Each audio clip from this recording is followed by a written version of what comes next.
नमस्ते प्यारे भैया बहनों। आदर्श शिक्षा समिति सिरे द्वारा संचालित ऑनलाइन शिक्षण के क्रम में आपका हार्दिक स्वागत है। भैया बहनों, भूगोल विषय के अंतर्गत कक्षा सप्तमी में हमने 3 पाठ दो चरणों में कर दिए हैं, यानी दो भागों में 3 पाठ कर लिए। आज चौथा पाठ, चतुर्थ पाठ वायु आपके सामने है। वायु आपके सामने है, अर्थात वायु जो है हमारे चारों ओर वायुमंडल में उपस्थित है। यानी वायु जब शब्द हमारे दिमाग में आता है तो वायु मतलब ऑक्सीजन। क्या ऑक्सीजन ही है? वायु बहुत सारी गैसों का एक मिश्रण होता है। और ये जो पृथ्वी है, ये पृथ्वी है, इसके चारों ओर एक वायु की चादर है। क्या है? वायु की चादर, जिसे हम वायु मंडल कहते हैं। क्या कहते हैं? वायु मंडल कहते हैं। अब इस क्या सभी गैसें समान रूप से इस वायुमंडल में है? तो इस वायुमंडल के अंतर्गत विभिन्न जो गैसें हैं वे विभिन्न प्रतिशत में है, यानी कोई गैस अधिक है तो कोई कम है उसकी मात्रा। इसी प्रकार से सबसे महत्वपूर्ण जो गैस है वायुमंडल में, वह गैस है अपने नाइट्रोजन गैस। उसके बाद में दूसरे नंबर की गैस है ऑक्सीजन गैस। फिर इसी प्रकार से ऑर्गन, कार्बन डाइऑक्साइड और 0.04% अन्य गैसें। नाइट्रोजन का प्रतिशत है 75% है ये, और 21% 21% ऑक्सीजन है। ऑर्गन 0.93% जो है ऑर्गन गैस है, और कार्बन डाइऑक्साइड का वितरण 0.03% है, यानी 0.03% ये कार्बन डाइऑक्साइड का यहाँ पे वितरण है वायुमंडल के अंदर। भैया बहनों, वायुमंडल यदि हमारी पृथ्वी के चारों ओर नहीं होता तो ये जो सूर्य से आने वाली हानिकारक विकिरणें हैं वे सीधे ही पृथ्वी तक पहुंचती, और जिसके कारण पृथ्वी पर बहुत अधिक विनाश होता। सुबह के समय यदि ये जो वायुमंडल है नहीं होता तो सुबह के समय पृथ्वी अत्यधिक गर्म हो जाती और पृथ्वी के सारे जीव जल जाते, और रात्रि के समय अत्यधिक ठंड पड़ने के कारण सारी पृथ्वी जम जाती। इसलिए वायुमंडल एक पृथ्वी का रक्षा कवच के रूप में पृथ्वी के चारों ओर मौजूद है या उपस्थित है।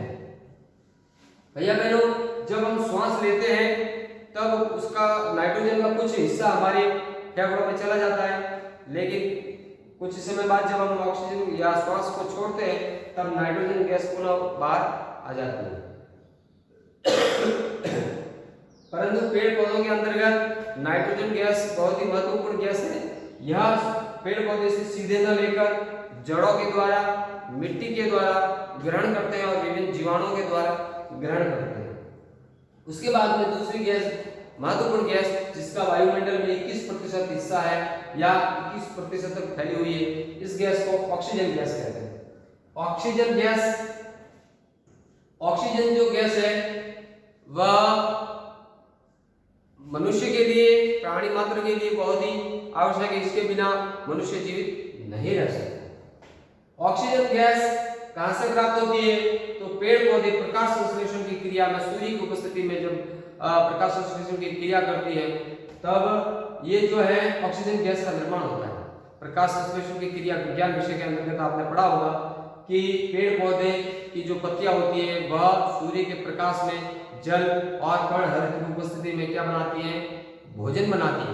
इस भोजन के बनाने के समय ऑक्सीजन गैस का निर्माण होता है। उस समय वो CO2 अंदर लेती है और ऑक्सीजन को छोड़ती है। इस प्रकार ऑक्सीजन का निर्माण होता है। भैया बहनों, ऑक्सीजन गैस के निर्माण के लिए पेड़ पौधों की भूमिका बहुत महत्वपूर्ण है। इसलिए पेड़ पौधों को पृथ्वी से काटना नहीं चाहिए। यदि किसी कारणवश किसी पेड़ को काटा जाता है तो एक पेड़ की जगह 10 पेड़ लगाने का संकल्प हमारे मन में होना चाहिए। अन्यथा बिना पेड़ पौधों के इस पृथ्वी की रक्षा करना या पृथ्वी की संकल्पना मुश्किल है, नामुमकिन है। यानी हम कल्पना ही नहीं कर सकते कि ऑक्सीजन के बिना इस पृथ्वी के ऊपर कोई प्राणी जीवित रह सकता है। उसके बाद में मैंने आप ये सारी चीजें बता दी आपको कि सबसे पहले ये पृथ्वी है, पृथ्वी के चारों ओर वायु का एक घेरा है, चादर है, उसको हम वायुमंडल कहते हैं। वायुमंडल में बहुत सारी गैसों का मिश्रण होता है। इन गैसों में ये जो चार्ट बताया आपके सामने, उसमें गैसों के नाम लिखे हैं और उसके प्रतिशत बताया। नाइट्रोजन 75% है, ऑक्सीजन 21% है, ऑर्गन 0.93% है और CO2 कार्बन डाइऑक्साइड 0.03% है और अन्य गैसें 0.04% पाई जाती है। अब इस वायु के पार्ट के आगे हम चलते हैं तो क्या ये एक चादर के रूप में है या पृथ्वी के चारों ओर ऐसे बिखरी पड़ी है? तो हम ध्यान से पढ़ेंगे तो हम देखते हैं कि जो हमारे जो वायुमंडल है वह विभिन्न वायु की परतों में बटा हुआ है। वायु की छोटी छोटी परतों में बटा हुआ है। ये परतें बहुत महत्वपूर्ण परतें हैं। ये परतें बहुत महत्वपूर्ण परतें हैं जिनको वैज्ञानिकों ने कुछ नाम दिए हैं। तो लीजिए मैं आपको इन परतों के विषय में विस्तृत से या विस्तार से बताता हूँ। तो देखिए भैया बहनों, सबसे पहले जो निचला जो हमारा जो पृथ्वी है इसके ऊपर जो हम रह रहे हैं उसके ऊपर जो पहला मंडल है वो है शोभ मंडल। इस मंडल का नाम है शोभ मंडल। शोभ मंडल पृथ्वी की 10 किलोमीटर ऊंचाई तक फैला हुआ है और इसकी एवरेज ऊंचाई 13 किलोमीटर। इसकी एवरेज ऊंचाई 13 किलोमीटर, लेकिन जो उसका फैलाव है वह है 10 किलोमीटर। शोभ मंडल के अंदर बारिश का आना, ओलावृष्टि होना और मौसम का बनना, ये सारा काम किसके अंदर होता है? शोभ मंडल के अंदर। निचली परत है ये 10 किलोमीटर तक फैली है, लेकिन इसकी एवरेज ऊंचाई जो है वैज्ञानिकों ने 13 किलोमीटर मानी है। इसके बाद में इसके ऊपर शोभ मंडल के ऊपर का जो मंडल है या परत है वह है समताप मंडल। जैसे ही भैया बहनों आपको नाम से पता चल गया होगा, समताप यानी यहाँ का जो तापमान है वो समान रहता है। यहाँ पे मौसम का बनना इत्यादि नहीं होता है, इसलिए ये वायुयान उड़ने के लिए सबसे अच्छा ये मंडल है।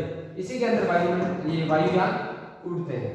उसके बाद में क्या इसके बाद में आता मध्य मंडल। लेकिन जो ये समताप मंडल जो है ना, इसकी जो ऊंचाई है वह 10 किलोमीटर से लगा के 50 किलोमीटर की ऊंचाई तक है। यानी 10 से लगा के 50 का जो क्षेत्र दिख रहा है आपको, ये समताप मंडल है। ठीक है। इसके बाद में अब जैसे समताप मंडल की सीमा समाप्त होती है तो मध्य मंडल स्टार्ट हो जाता है, प्रारंभ हो जाता है। इसकी ऊंचाई कितनी मानी है? 50 से लगा के 80 किलोमीटर तक मानी गई। अब ये मध्य मंडल जो है ना भैया, इसमें ओजोन गैस पाई जाती है। क्या पाई जाती है? Ozone gas. ओजोन गैस वही गैस है जो सूर्य की पराबैंगनी किरणों से पृथ्वी की क्या करती है? रक्षा करती है, और इसी के अंदर ओजोन की परत भी पाई जाती है। अब देखिए चौथा मंडल जो है, जैसे ही मध्य मंडल की सीमा समाप्त होती है तो बाह्य वायुमंडल प्रारंभ हो जाता है या वायु मंडल प्रारंभ हो जाता है। इसको वायुमंडल भी कह सकते हैं और मंडल भी कह सकते हैं। अब भैया बहनों, इसके अंदर आयन मंडल भी होता है, यानी आयनिक गैसें भी होती है, जिस कारण ये आयन मंडल कहलाता है। भैया बहनों देखिए, ये 80 किलोमीटर से 400 किलोमीटर तक फैला होता बाह्य मंडल। ठीक है, आयन गैसें होती है, इसमें आयन मंडल भी पाया जाता है। और सबसे पतला जो परत है या मंडल है वह होता है सबसे ऊपरी बहिर्मंडल, जिसके अंदर हीलियम और हाइड्रोजन गैसों की बहुलता होती है, पर्याप्त मात्रा में यहाँ पे पाई जाती है या संचित होती है। इस प्रकार से हमने पढ़ा है, क्या पढ़ा कि ये जो परतें हैं किस प्रकार से पृथ्वी की सतह से लगा के पृथ्वी के बाह्य वायुमंडल तक ये परतों के रूप में वायुमंडल बटा हुआ है। पहला मंडल 10 किलोमीटर जिसकी एवरेज ऊंचाई 13 किलोमीटर थी, वह था शोभ मंडल।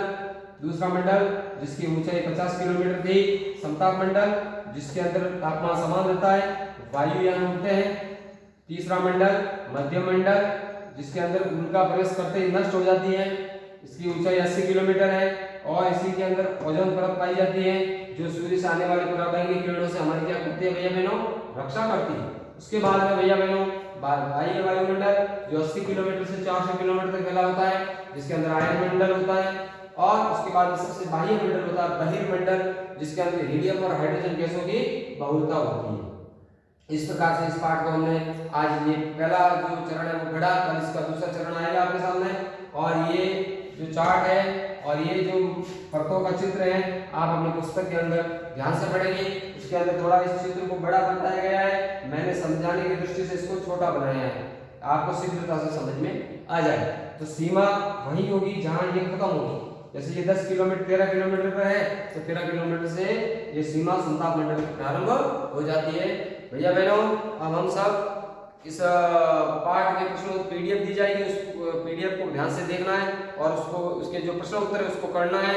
और भैया बहनों, अपना इस वीडियो के संदर्भ में या कोई भी आपकी जिज्ञासा हो वह उस कमेंट बॉक्स के अंदर कमेंट करें, अपने विद्यालय का नाम और आपका नाम अवश्य लिखें। धन्यवाद।